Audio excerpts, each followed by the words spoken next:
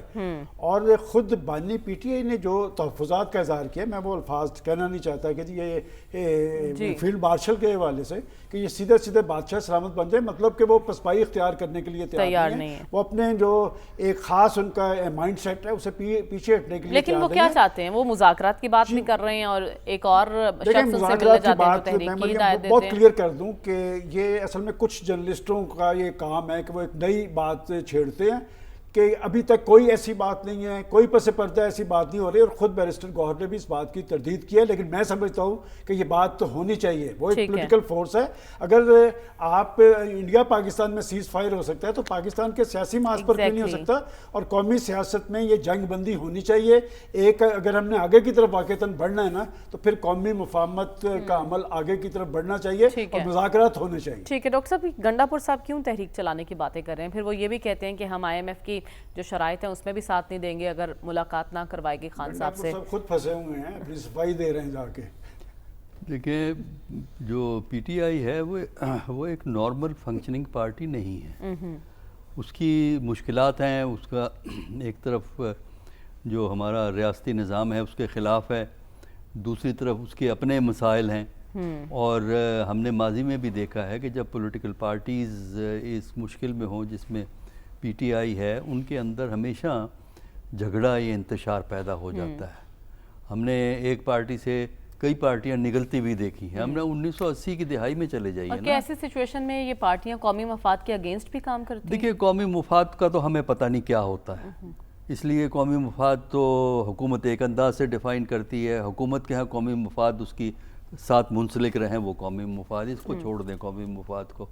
بات یہ ہے کہ ہم نے دیکھا ہے کہ 80s کے اندر پیپل پارٹی کے ساتھ کیا ہوا تھا، اسی طرح ہی ہوا تھا نا پیپل پارٹی کے ساتھ. وہ اپنے نئی پارٹیاں بنی تھیں، اپنے جتوئی صاحب نے ایک پارٹی بنائی تھی اور اس طرح کچھ ہوا.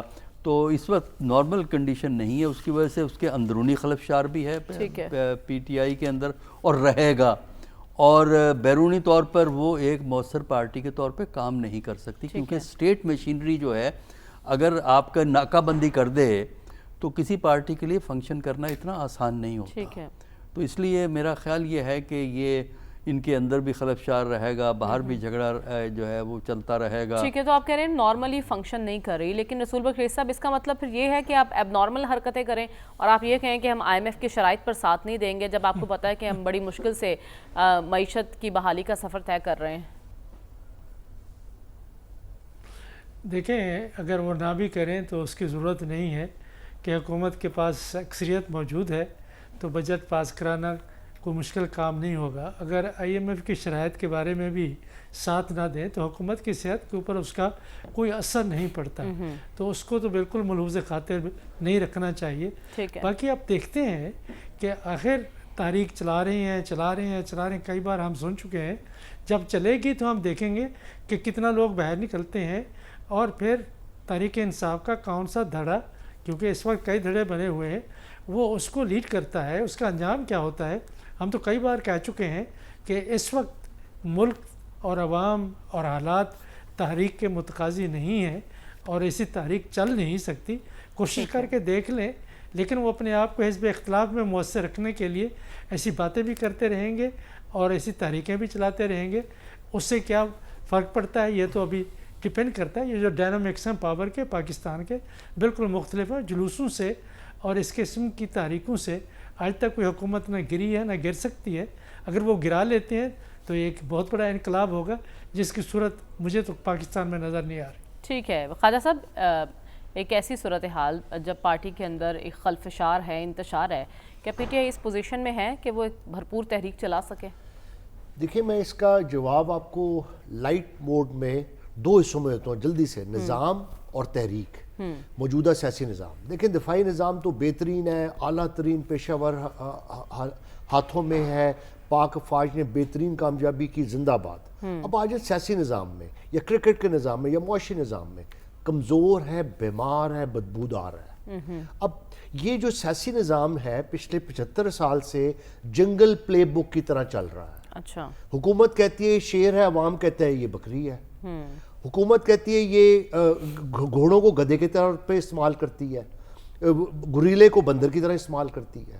اس کے بعد آپ آ جائیں ہاتھی, بے طاقتور ہے, باروب ہے, اس کو اب جراف کی ٹانگیں لگا دیتے ہیں, گردن جراف کی لگا دیتے ہیں, آنکھیں عقاب کی لگا دیتے ہیں, اور جو چیتا جو ہے اس کو سلاخوں پیچھے بند کر دیتے ہیں, اور آپ کہتے ہیں یہ مانو کہ یہ ریچھ ہے. عوام جو ہے دیکھیں اویئر ہو گئی ہے, سسٹم ایکسپوز ہو چکا ہے. یوتھ کو سٹیج پہ سے کھڑے ہو کے کہنا کہ میں حق کر کے آپ کو پیار کر رہا ہوں یا کر رہی ہوں, اس سے سیاست نہیں ہوتی. سیاست ہوتی ہے حقیقت پسندانہ سے, انصاف. پی ٹی آئی اس وقت حقیقت پسندانہ سیاست کر رہی ہے. ہم پی ٹی آئی بھی اور دونوں طرف سے ایگوز ہیں.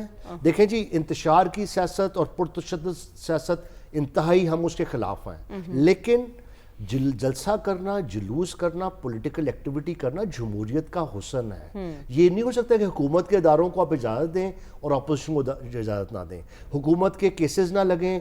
دیکھیں یہ ناانصافی جو ہے, لوگوں کو کوئی بانی پی ٹی آئی سے کوئی نہیں ہے, آپ بھول جائیں. بانی پی ٹی آئی سے بات آگے جا چکی ہے, اب ہے لوگوں کو اویئرنیس ہے. جو یوتھ ہے وہ انوویشن پہ بلیو کرتی ہے اور وہ کیوریس ہے, اس میں تجسس ہے, وہ چیک کرتی ہے کہ کیا انصاف ہو رہا ہے کہ نہیں ہو رہا. تو لہٰذا جو تحریک ہے, تحریک سے تو مجھے نہیں پتا کامیابی ہوگی, لیکن ایک پریشر ٹیکٹکس ہے ان کا, کیونکہ انہوں نے کمپرومائز نہیں کرنا. ان کی سیاست, ایک لائن کی آخری بات میں بتا دوں, ان کی سیاست پاور لینے کی نہیں ہے. اچھا. ان کی سیاست ہے آئیڈلزم پہ بیس کے, جی میں نے سول سپریمیسی لانی ہے. اب کیا سول سپریمیسی کا پاکستان میں خواب پورا ہو سکتا ہے؟ کیا واقعی یہ ایجنڈا ہے؟ میں شور نہیں ہوں اس بارے میں. بالکل ہم اس پر پھر ڈسکشن کریں گے. اس وقت پی ٹی آئی خود پریشر میں ہے, تو کس طرح سے پریشرائز کر سکتی ہے حکومت کو, یہ بھی ایک اہم پوائنٹ ہے. اس وقت پروگرام کا وقت ختم ہو جاتا ہے, ہمیں اجازت دیجیے. اللہ حافظ.